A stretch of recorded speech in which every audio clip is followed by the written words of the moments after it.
Well, hi everyone. This is Jilly Little Zen Crone. Wow, it's been a long time. And honestly, over the past week, I've kind of been stressing about that and thinking, oh man, I need to get a video done. And then I watch a video and I think, oh, I want to do a VR to that. I want to do a VR to this. And then time just kind of got away from me, as it does all of us sometimes. And I thought, today is the day. And I'm kind of going to do a mashup. I'm just going to talk about it all and do a catch up and tell you what's on my mind, and hopefully it won't go too long, and hopefully it will be interesting. So, oh man, August. August was a busy month, and part of that was because Mr. Honey had vacation again. And then at the end of August, well, actually the very beginning of September is our wedding anniversary. So vacation, it's really difficult for me to record when Mr. Honey is home, because we do live in a tiny house. And normally when he's home, we're doing things together.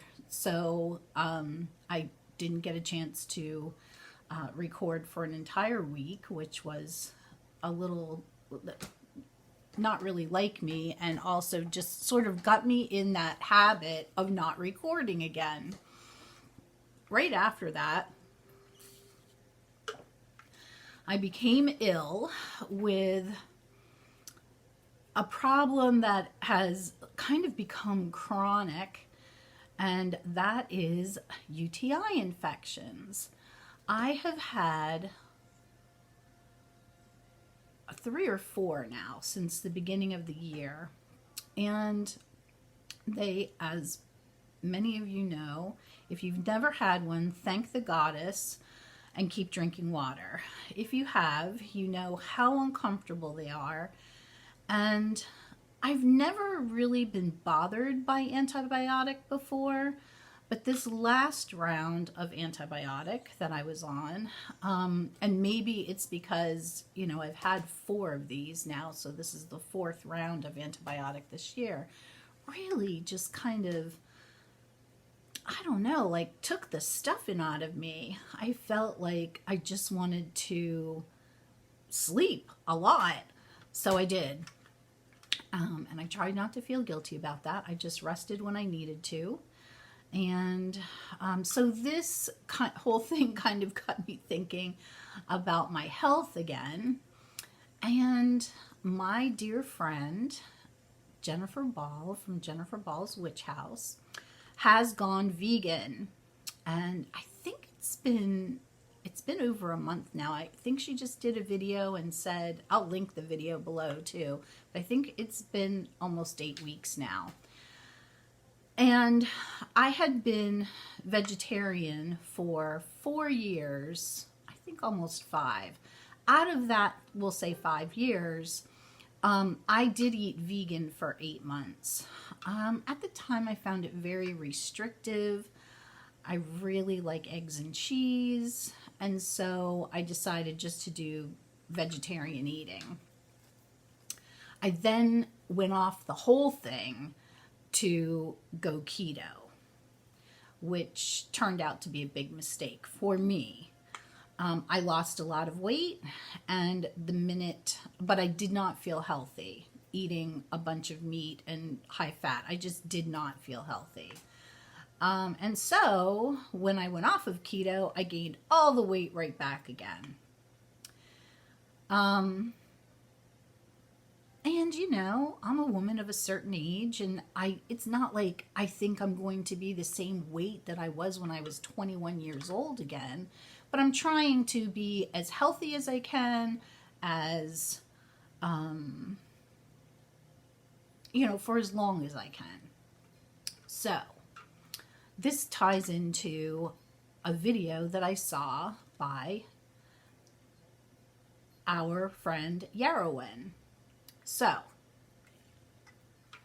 Yarrowin did a video in which it was such a heartfelt video As a matter of fact, in that video, like, she became a best friend because my heart just ached with her and for our world. And this had to do with the Amazon fires. And she was talking about, how thoughts and prayers are great. And, us getting together and having Reiki circles and intentions and spells and all of that stuff is great. But we need to follow that up with action. And that got me thinking. Because whether we want to deny it or not, and not many of us are denying it, we're headed for a global climate disaster. And there are things that we can do every day to help this situation out. And as one person doing a few things every day, you might feel like, oh, I'm not really doing anything. But when we crowdsource that and we're all doing little things to help, it helps.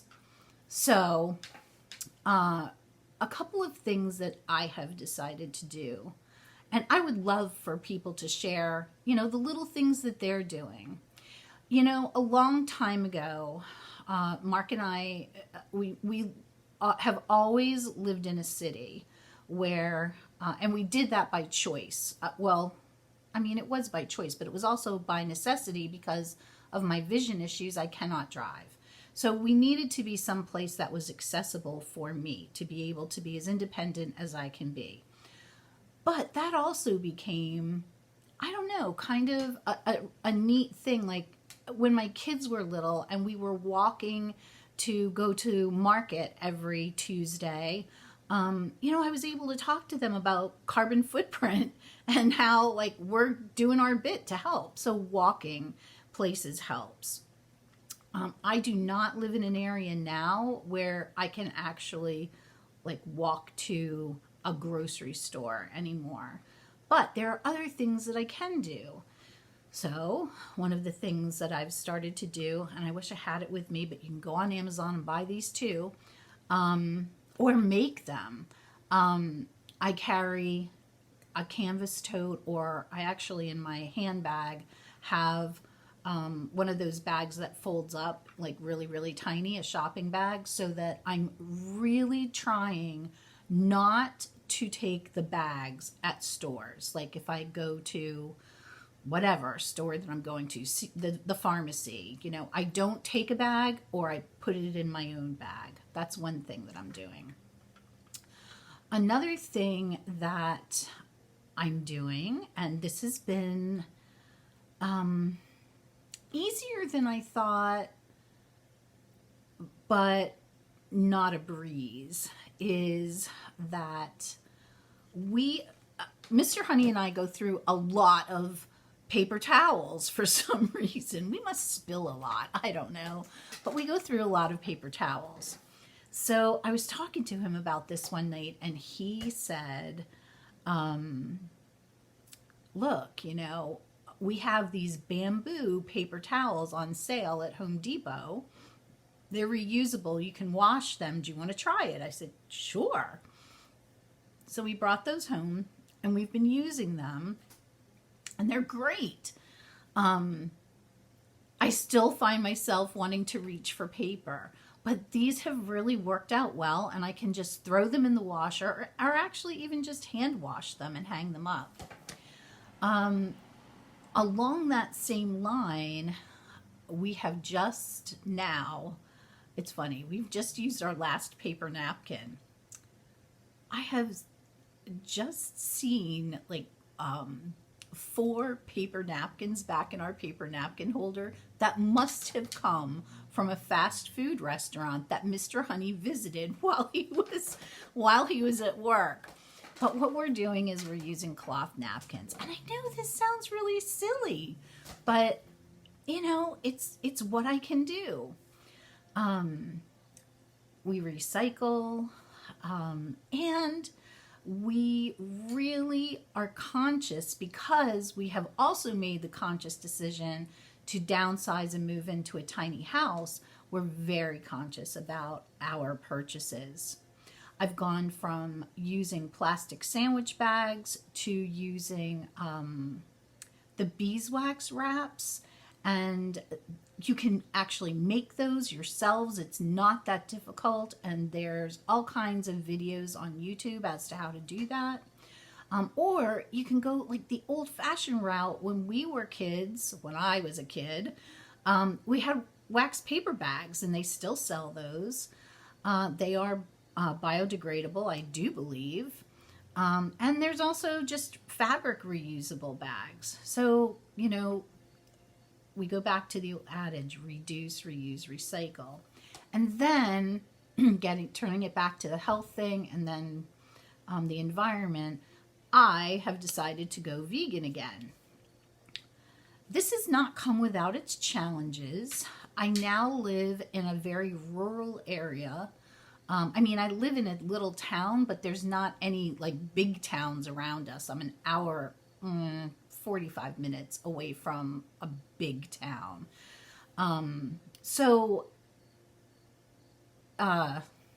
Like locally here, if we went out to eat, say, I could get a vegetarian dish, but it may not be vegan because there might be cheese on it.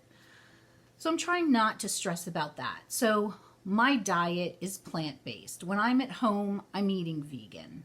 When I go out the door, if I have to have, you know, if the menu is eggplant parmesan and there's cheese on it, I'm going for that over meat. That's what I'm doing.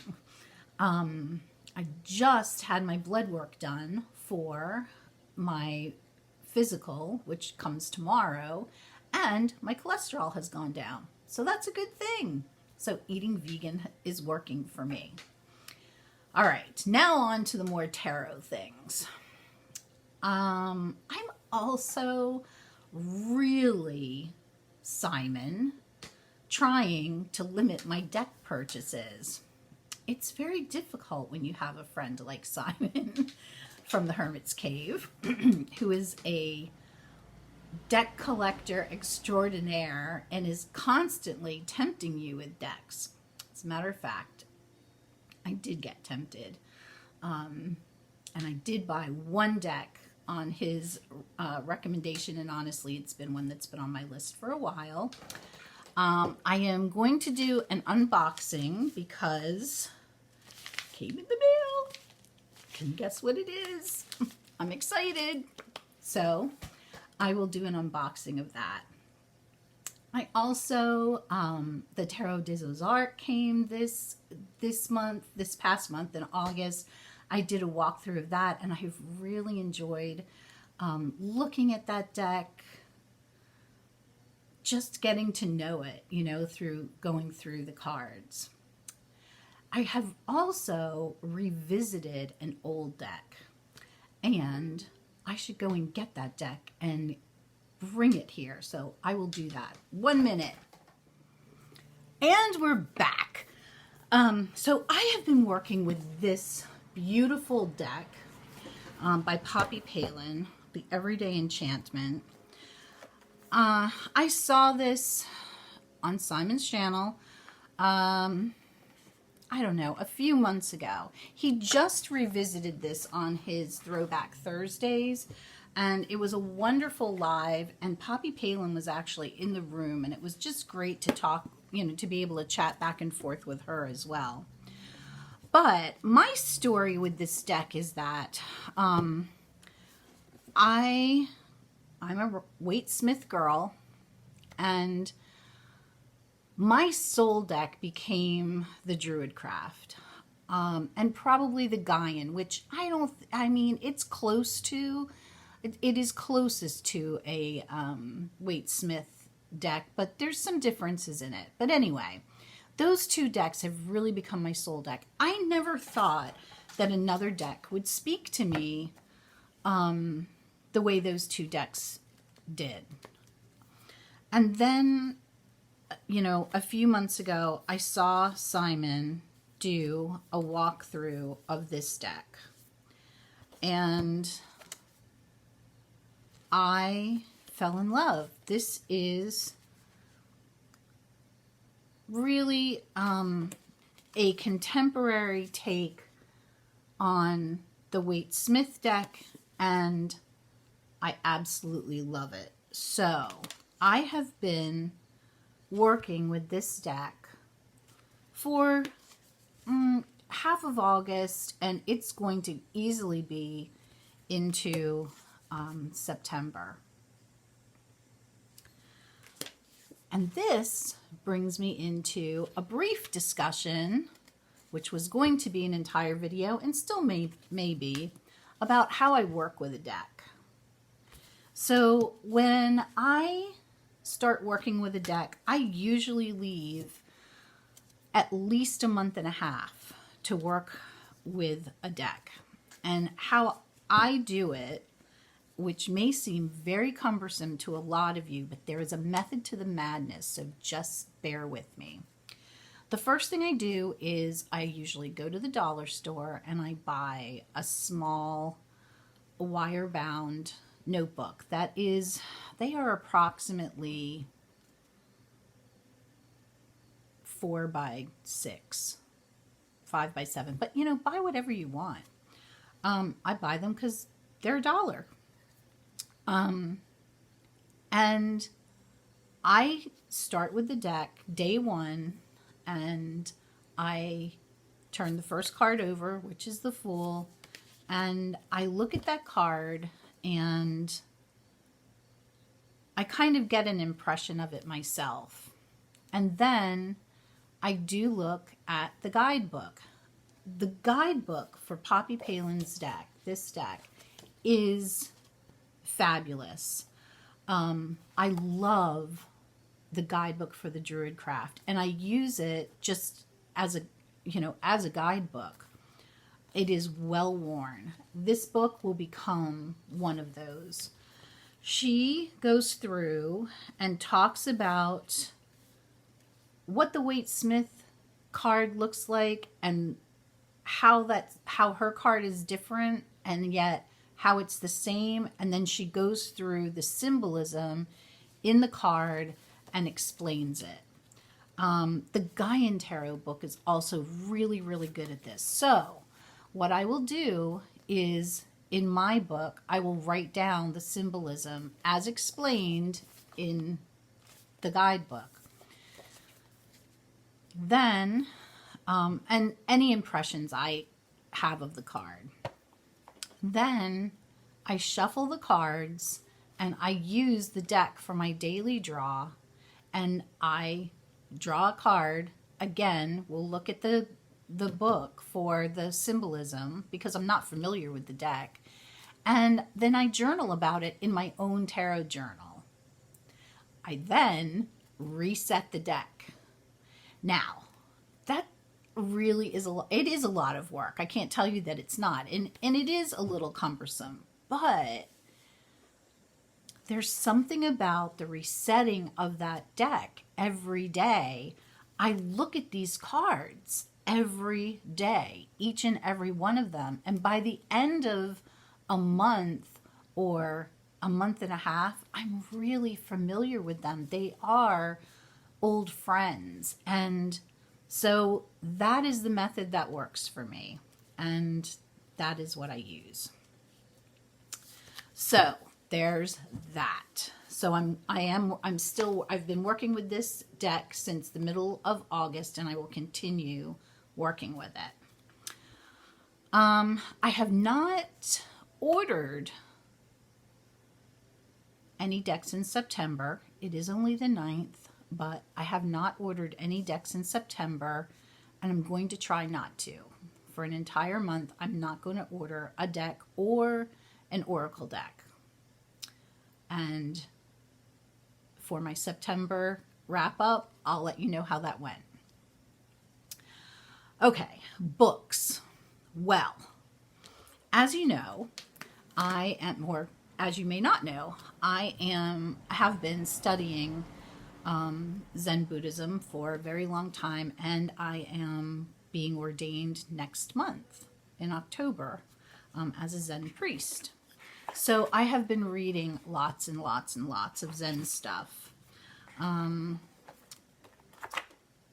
However, in the summertime, and you know what? I just brought my paper copy of this book to the Women's Resource Center at our local university. And I cannot remember the author's last name off the top of my head. But I will also link the book below. Our Zen Women's group meets every Tuesday, and we read Your Body is Not an Apology. The author's first name is Sonya. I cannot remember the last name. Powerful, powerful book. I think every woman should read it. So I read that. I finished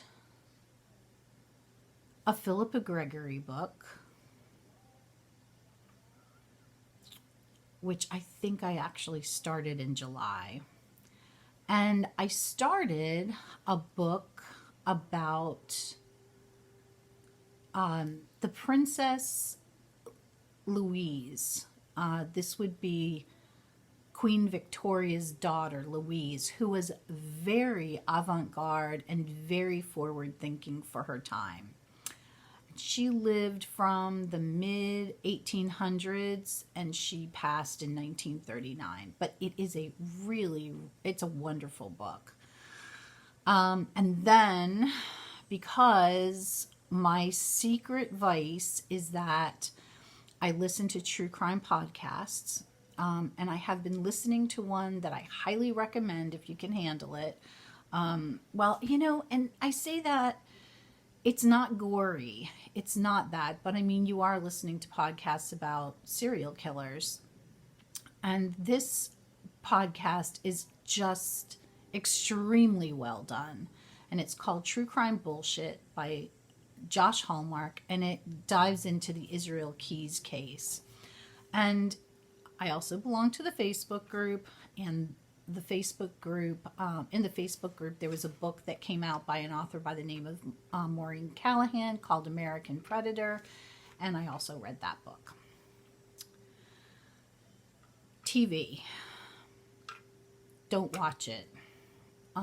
Do not watch. The only thing I watch on live TV is Rachel Maddow and Lawrence O'Donnell. So that's that. Movies, I have not watched a movie or been to the movies of late. However, Downton Abbey is coming out with a movie, and I have been invited to a Downton Abbey party and to go see the movie, so I'm excited about that. Last Friday was my first Feel Good Friday, it's called. It's on our local university campus. I have been doing this for 4 years. I work with the Women's Resource Center up there, and I go up. They generally have some kind of, the director brings in food, and there's some kind of programming that goes on, and then I offer Reiki to students. I am also a Reiki master teacher. So I offer Reiki to students. It has grown and grown and grown to where now I was there on Friday and kids were walking in saying, "Is the Reiki lady here yet?" So that was really, really, really nice. And this year, for this particular day, it was sunny outside and kind of like that. It wasn't oppressingly hot, and it wasn't cool enough to really have a sweater on. It was just perfect. And they put a tent up for me outside, like a canopy, and they had these big fabric streamers coming down. It was very bohemian looking, and I just loved it, and so did the kids. So that was good. And I'm going to be starting a Buddhist sitting group up there next month. So that's good. Projects I'm working on. I still have some sewing to do for my Buddhist robes. I have one more piece to make. It's called a zagu, and it is a framed kneeling mat. And so I still need to sew that, but all of this sewing has kind of gotten me into the mood. And I went in and I have under my bed some fabric that was my grandmother's fabric, and I sort of inherited it. It's not sort of, I did inherit it. So I went in there and looked, and I have some pieces that I think I might be able to make some tarot bags with. So I'm looking at doing maybe some of that kind of sewing, which is sort of exciting. And then my other pastime, as a lot of you may know, is that I'm a knitter. And I am doing some knitting for charity for immigrants that are coming to this country, and for homeless who do not have warm things to wear this winter. I'm knitting some scarves and some baby blankets and some hats. Gardening. The garden did really well this year. We didn't plant a lot. We planted 3 tomato plants and a cucumber. And I planted herbs in pots. The herbs did great. I was able to, I do have a big patch of mint on the side of the house. I was able to cut that down and dry it. I've made my first flavored vinegar, and it's just white vinegar, and I put some orange peel and some fresh rosemary in there, and it smells like heaven. And really, that's been my life for the past month or so. I'm kind of looking forward for one of the first times. I'm looking forward to fall. I'm looking forward to that cold snap. I'm looking forward to good apples. I'm looking forward to the coziness of the world getting darker sooner at night. I say that with just a little bit of trepidation in my heart, because I just really love the light. But I am looking forward to that. And I've as some of you saw in one of my videos, I've started my ancestors' altar for Samhain, and I'm still not done with that yet. I will do a video when that finishes. But that's really what I've been up to over the past month. I hope that, it hasn't bored you. I guess if it did, you turned it off by now. But it's been my pleasure. I'm so glad to just be back and sort of just jump right in again. And hopefully we'll get back on schedule with Monday Morning Zen and, Wednesday Tarot Wisdom again. And I'm just really glad to be back. So thank you for sticking with me and listening to this August catch-up on September 9th. And I will talk to you again real soon. Be kind to each other, you guys. Take care. Bye-bye.